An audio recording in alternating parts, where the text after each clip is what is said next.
गुरु थापेको छु केलाई भन्दाखेरि अजिङ्गरलाई।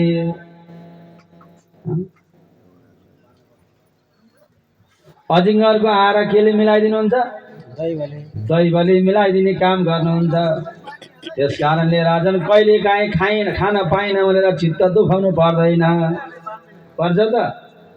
यो भाँडो हो, यो भाँडो राजन त्यो परमात्माले भर्नुहुनेछ।